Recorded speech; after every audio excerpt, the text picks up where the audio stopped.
Imagine a laboratory with no walls, no roof, and no door.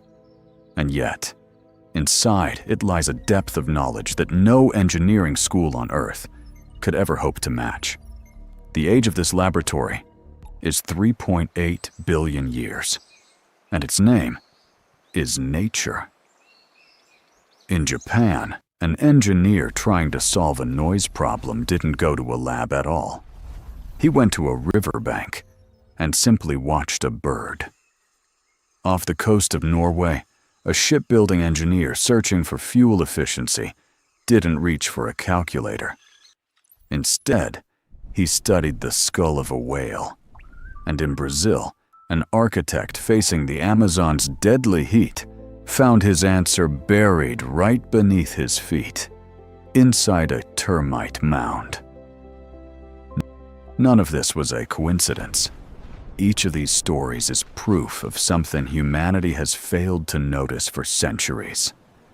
The people who design our world rarely study biology, and because of that, they often miss the fact that the planet has already solved these problems. Patiently, over stretches of time we can barely even imagine. Today, we're uncovering 6 of engineering's greatest secrets, all of them quietly stolen from nature's invisible research lab. We'll go from trains to ships, from skyscrapers to underground cities, and even into the fabric of swimsuits and the logic of software. So get ready, because by the end of this journey, you'll never look at the world as just a landscape again. The word biomimicry comes from the Greek words bios, meaning life, and mimesis, meaning to imitate. But this is far more than just clever wordplay. Back in 1997, the science writer Janine Benyus introduced this idea in a book that would quietly reshape entire industries, flipping engineering's core philosophy on its head with a simple idea: build like nature, compute like a cell, and operate like an ecosystem. Today, that philosophy has grown into trillion-dollar industries. From Japan's bullet trains to Norway's massive container ships, from Brazil's experimental underground cities to hospital surfaces that resist bacteria, and all the way to the swimsuits worn at the Olympics, engineers everywhere keep asking the very same question. Has nature already solved this? And surprisingly often, the answer is yes. Because nature doesn't operate on quarterly deadlines or investor pressure. It moves forward through trial and error across millions of generations, where every failed design simply disappears, and only the solutions that truly work survive long enough to multiply. Think of it this way. A human engineering team might test a few hundred variations before settling on a single design. Nature has tested trillions of them over hundreds of millions of years, and it's still testing right now in every forest, every ocean, and every square meter of soil on this planet. So how did this invisible war between human engineering and nature's own engineering actually begin? At least for the story we're about to tell. The answer is waiting inside a dark tunnel in Japan, back in 1989. It's Japan, 1989. In the mist of midnight, a steel giant races into a tunnel at 270 kilometers an hour. But when the bullet train, the Shinkansen, emerges from the other end, life turns into a nightmare for the people living nearby. As the train enters the tunnel, it compresses the air ahead of it just like a piston, and at the exit, it unleashes a sonic boom loud enough to be heard 400 meters away. Windows would rattle, and some residents even compared the sound to a cannon firing in the distance. The Japanese government set a noise limit of 70 decibels, an almost impossible target for a 300-ton bullet of steel moving faster than most highway speed limits allow. Engineers spent months working through aerodynamic formulas, They rounded the nose, smoothed the surface, and adjusted the angle again and again. But nothing seemed to change. A rounded surface hitting the air behaved just like a fist slamming into a wall, with nowhere efficient for that air to go. Some engineers on the team began to genuinely doubt whether this problem could be solved within the boundaries of conventional aerodynamics at all. Every fix that worked on paper somehow failed the moment it met real air, real speed, and real tunnels. That's when an unusual name was brought onto the team. Eiji Nakatsu. He was the general manager of the technical development department, but he had a secret weapon that none of his colleagues shared. Since childhood, he had been a devoted bird watcher. Nakatsu's first study focused on owls hunting in the dead of night. Owls are able to strike their prey in complete silence, so quiet that the prey never even hears them coming.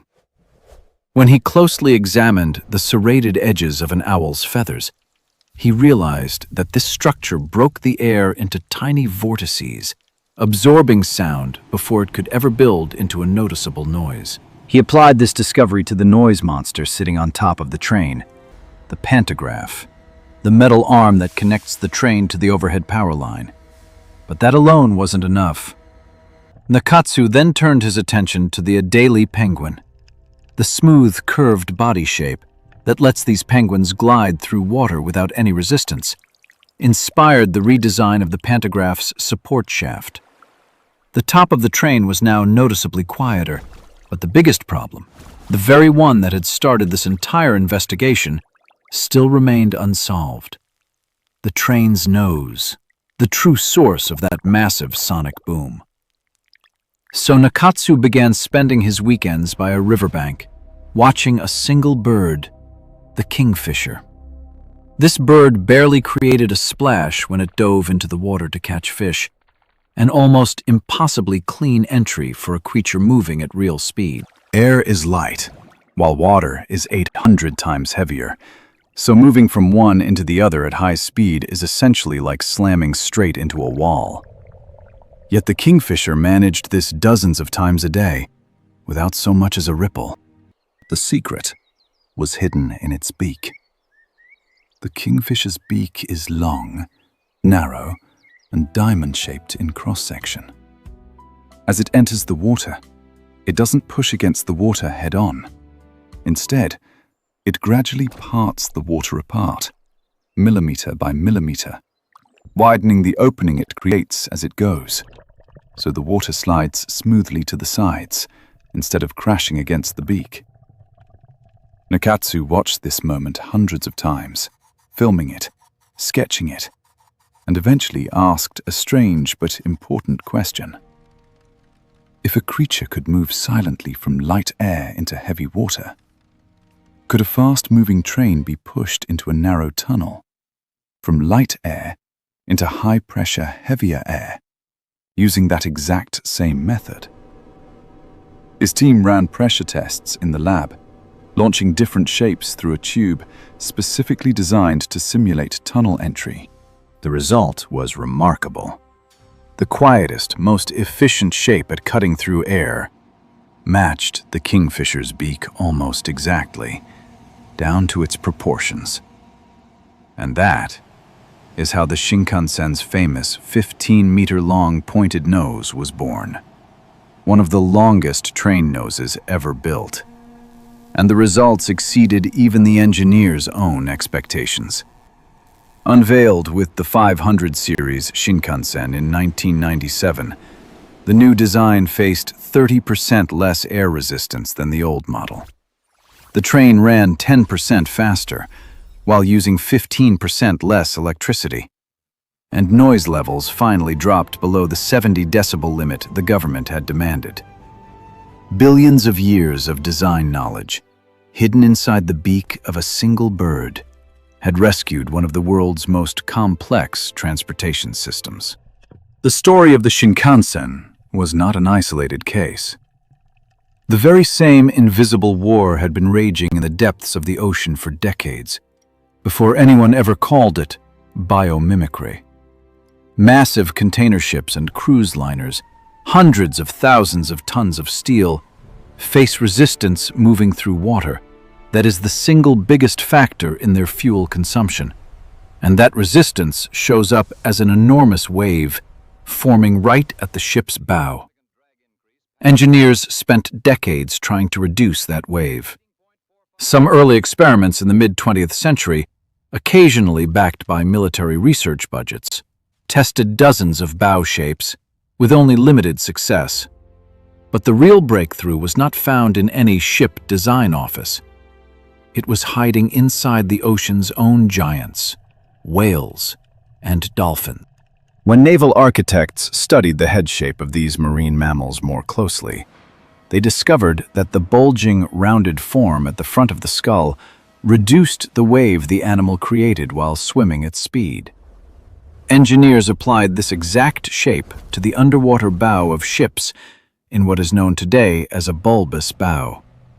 This bulging structure generates a second, artificial wave that cancels out the wave produced by the ship's hull, a principle in physics known as destructive interference. The result is fuel savings that can reach millions of dollars a year on a large modern container ship, along with far quieter movement underwater. A silence that matters not only for efficiency, but also for avoiding disruption to the sonar systems and communication of marine life sharing those same waters. But ship engineers did not stop at the bow, because water stays in constant friction with the entire hull, not just the front. And the answer to that second problem was hiding in an entirely different ocean dweller: the shark. Shark skin looks smooth to the naked eye, almost polished. But under a microscope, its surface is covered in microscopic structures called denticles, tiny tooth-like ridges arranged in parallel channels smaller than a fraction of a millimeter. These channels redirect the tiny vortices of water forms on the surface, significantly reducing friction as the shark moves through the water. Engineers applied this exact structure to ship hulls and even to Olympic swimmers' full-body swimsuits in the mid-2000s. The technology proved so effective that after a wave of world records fell at the 2008 Beijing Olympics, swimming's governing body eventually banned these suits altogether, calling it technology doping. A rare case where imitating nature was judged to be too much of an advantage. Today, that same shark skin principle improves efficiency in wind turbine blades and even helps hospital surfaces resist bacterial growth without needing any chemical coating at all. But one of biomimicry's most striking examples is not found on a train or a ship at all. It is hidden deep inside the Amazon rainforest, in a structure most people would walk right past without a second glance. Brazil is facing a serious challenge. The surface of the Amazon is becoming increasingly dangerous for human life, with temperatures reaching 40 degrees Celsius and humidity climbing past 90%. Traditional homes rot from moisture within just a few years, and air conditioning systems demand an enormous, unsustainable amount of energy simply to keep pace. For years, engineers kept searching the surface for a better solution: thicker walls, stronger cooling systems, elevated foundations. But nature always stayed one step ahead, eroding every fix they tried. So, if you cannot win on the surface, where do you look instead? The answer was hiding in structures rising all across the forest. Structures that looked to the human eye like nothing more than simple dirt mounds, some standing taller than a two-story house, known as termite mounds. These structures managed to keep their interior at a stable 30 degrees Celsius, even when the outside temperature hits 40, without using a single watt of electricity. Researchers at institutions including Harvard and MIT have studied these mounds for years, describing them as functioning almost like a giant, slowly breathing lung. The mound's internal channels are designed to direct hot air upward, and pull cool air downward. A completely passive, completely natural thermal chimney system, built without any blueprint, by millions of insects working with no central coordinator at all. Brazilian engineers and architects decided to adapt this natural system for human settlements. They replicated the internal architecture of termite mounds at scale and applied these same principles to experimental structures buried underground. The result was up to 60% in energy savings, without a single active cooling system running at all. What is even more striking is that this idea was not entirely new. Back in the 1990s, an office building in Zimbabwe called the Eastgate Center was designed using this exact same termite mound principle. It used less than 10% of the energy of a conventional building the same size, and it saved its developers several $1 million in air conditioning costs they never even had to install. Nature's solution had been sitting there, freely available, and it took decades before humanity noticed it twice, in two very different countries, for two very different reasons. Today, biomimicry is no longer just a handful of isolated engineering wins. It has grown into a design philosophy, expanding on a global scale, touching industries that seem to have nothing obviously in common with one another. The microscopic structure on the surface of a lotus flower, a plant considered sacred in several cultures for staying perfectly clean even while growing out of muddy water, inspired an entire category of self-cleaning building paint, first patented in the late 1990s under the name lotus effect. Water and dirt simply bead up and slide right off the surface, carrying grime away with them, with no scrubbing ever required. The upward curved wingtips seen on modern aircraft, known as winglets, were inspired by the aerodynamic advantage found in the wingtip feathers of soaring birds of prey, which spread their tip feathers apart to reduce the turbulent air spilling off the end of the wing. When airlines retrofitted older aircraft with winglets, some reported fuel savings of 4 to 5% per aircraft, which, across an entire fleet over the life of each plane, adds up to hundreds of millions of dollars. Biomimicry has even moved beyond physical structures entirely, reaching into the world of software.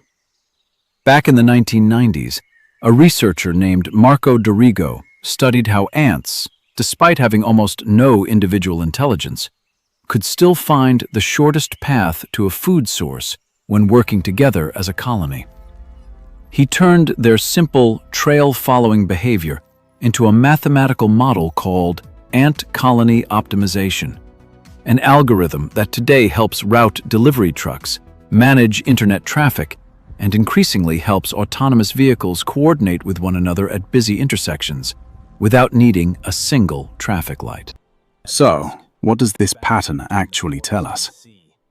That whenever humanity faces a complex engineering problem, whether it is noise, friction, heat, or coordination, the answer is often already sitting somewhere in nature, tested and perfected across millions of years of evolution, simply waiting for someone patient enough to notice it. The philosophy Janine Benyus introduced back in 1997, build like nature, compute like a cell, operate like an ecosystem, is now taught as its own discipline at universities around the world. Companies are dedicating a significant share of their research budgets, not just to laboratory experiments, but to biologists working side by side with engineers, observing nature as a genuine design partner, rather than raw material simply waiting to be conquered. The story of the Shinkansen shows us something important. The people who design our world rarely study biology, and because of that, they fail to see just how perfectly the planet already operates as a machine, quietly running experiments we have not even thought to ask about yet. But engineers like Nakatsu, when they could not find the answer in a lab, looked for it in the beak of a bird instead, turning, in essence, to the greatest research and development center in the world, nature itself. The same humility was shown by the ship engineers who studied the shape of a whale's skull, the Brazilian architects who copied a termite mound, and the software engineers who studied ants crossing a garden path. This story also serves as a warning. Because when humanity treats nature as an enemy and tries to fight it head-on, it usually loses, facing sonic booms, excessive energy consumption, unsolvable resistance, and costs that keep climbing no matter how much money gets thrown at the problem. But when it learns to listen to nature instead, it gains access to billions of years of accumulated, field-tested wisdom, completely free of charge. A bird's beak bending tons of steel into silence, a whale's skull cutting the wake of a 400-meter ship, a termite mound cooling an entire city block without a single wire. These are some of the most elegant victories of human intelligence, not over nature, but alongside it. So, the next time you board a fast train or watch a cargo ship glide silently past a harbor, remember this. The quiet efficiency carrying you forward is, in essence, a tribute to a hunter in the sky, a giant in the ocean, or an architect with 6 legs and no blueprint at all. So stop seeing the world as just a landscape and keep watching it instead as the awe-inspiring machine that it truly is. What else do you think humanity could solve by imitating nature? Let's meet in the comments. And don't forget to subscribe to our channel and turn on the notification bell, because in the next episode of Invisible Mechanisms, we are taking you to a completely different alliance between nature and engineering.